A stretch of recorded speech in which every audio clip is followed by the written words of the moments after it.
நான் ஒரு 5 முறை இந்த ஊரை விட்டு ஓடி போயிடலான்னு நினைச்சேன்.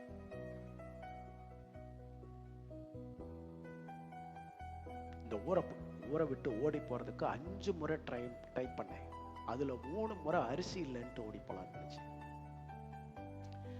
ரேஷன் அரிசி இல்லைன்னு, ஹை கிளாஸான அரிசி இல்லைன்னு, ரேஷன் அரிசி கிடைக்கலன்னு ஓடி போயிடலான்னு நினைச்சேன். எங்களுக்கு ரேஷன் கார்டு கூட அப்ப இல்லை. என் மனைவி, சில விசுவாசிகள் ஒரு 5 பேர் 10 பேர் வருவாங்க சபைக்கு, அவங்க கிட்ட பார்த்த உடனே கொஞ்சம் ரேஷன் அரிசி இருக்கா சொல்லிப்பா, கொஞ்சம் கொண்டு வாங்களேன் நான் கேட்பா. இப்ப எல்லாம் அதை நான் நினைக்கிறேன், அந்த காலங்களை ரேஷன் அரிசி இருக்கா. 3 முறை அரிசி இல்லைன்னு ஓடி போலான்னு நினைச்சேன். 2 முறை என் வாழ்க்கையில ஏதோ இந்த ஊழியம் செய்யறதுக்கு எனக்கு பிடிக்கல, போயிடலாம். 80 பேர் வந்துட்டாங்க, இந்த ஊழியத்தை செய்யல முடியல, போயிடலான்னு அப்போ ஒரு தடவை. இது 5வது முறை. ஒரு 80 பேர் வந்துட்டாங்க, போயிடலாம். எனக்கு என்னமோ அந்த ஊழியம் செய்யறதுக்கு திருப்தி இல்லை.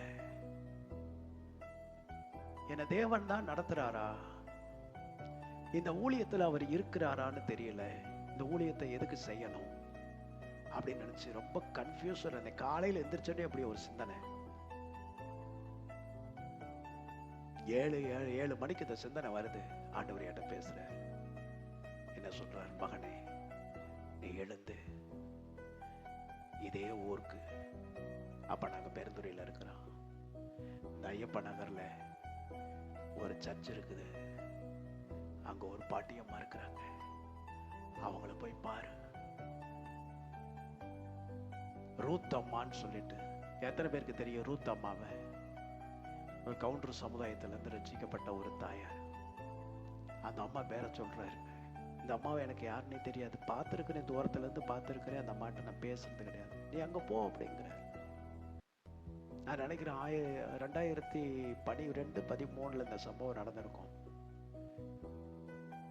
இந்த சம்பவத்துக்கு பின்னால்தான் எனக்கு இந்த இடத்தை ஆண்டவர் கொடுத்தாரு. இங்க எவ்வளவு பெரிய பிளான் பாருங்களேன், தேவனுடைய திட்டம் பாருங்க, எவ்வளவு பெரிய திட்டம்ட்டு.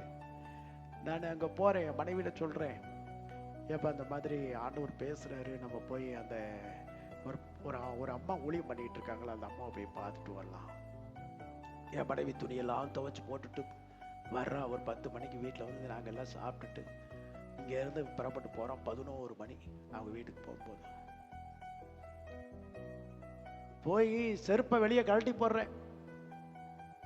அந்த அம்மா வீட்டுக்குள்ள உள்ள சர்ச்சுக்குள்ள இருந்து பிரேயர் பண்ணிக்கிட்டு இருக்காங்க. அல்லேலூயா அல்லேலூயா அல்லேலூயா ஸ்தோத்திரம் அல்லேலூயா அல்லேலூயா சத்தமா அந்த அம்மா ஜெபம் பண்ணிக்கிட்டு இருக்காங்கன்னு எனக்கு வெளியே இருந்து பார்த்தாலே, அங்க இருந்து வரும்போதே தெரியுது. உள்ள வர்றேன், வரும் பொழுதே அந்த அம்மா உள்ள உட்கார்ந்து இருக்கிறாங்க, என்னை பார்க்கல. நான் வெளியே செருப்பை கழட்டி போட்டுக்கிட்டு இருக்கிறேன். நானும் என் மனைவி நின்றுகிட்டு இருக்கிறோம். உள்ள உட்கார்ந்திருந்த அந்த தாயார் தன் ஜெபத்தை நிறுத்தி விட்டு பேசினார்கள். கர்த்தரால் ஆசீர்வதிக்கப்பட்ட தேவ மனுஷனே உள்ளே வாரும் அப்படின்னாங்க. எனக்கு ஒரே ஆச்சரியம், என்னடா இது, வந்திருக்கிறது பாஸ்டர்னு எப்படி அந்த அம்மாவுக்கு தெரியும்? இன்னும் அந்த அம்மாவை நானும் பார்க்கல, அந்த அம்மா என்னையும் பார்க்கல, கேமரா எதுவும் வச்சிருக்கிறாங்களா, எப்படி இது நடக்குது என்னன்னு பார்த்துட்டு நான் கை காலெல்லாம் எனக்கு கிடுக்கிடுக்கிடுக்குன்னு நடுங்க ஆரம்பிச்சிருச்சு. நான் நேராக போய் பக்கத்தில் போய் சைடில் அந்த அம்மா பக்கத்தில் போய் உட்கார்ந்தேன். அப்போவே அந்த அம்மாவுக்கு 90 வயசு இருக்கும். உட்கார்ந்த உடனே அந்த தாயார் சொன்னாங்க, வாங்க உட்காருங்க தம்பி, நல்லா இருக்கிறீங்களான்னாங்க. நல்லா இருக்கிறேன், நான் இனி சந்தோஷமா சாவேன்.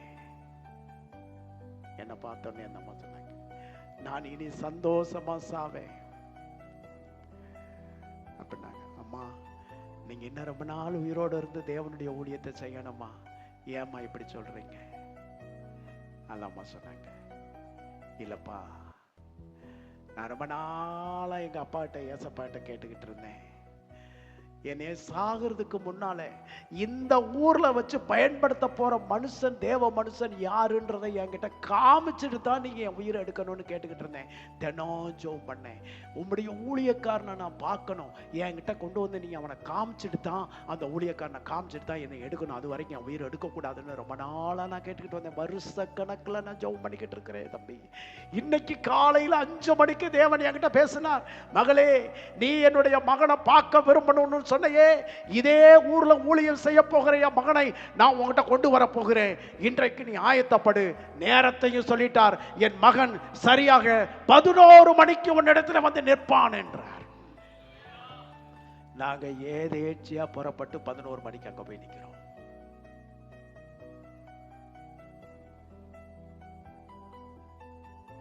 இப்ப அந்த தாயார் சொல்றாங்க, அதாவது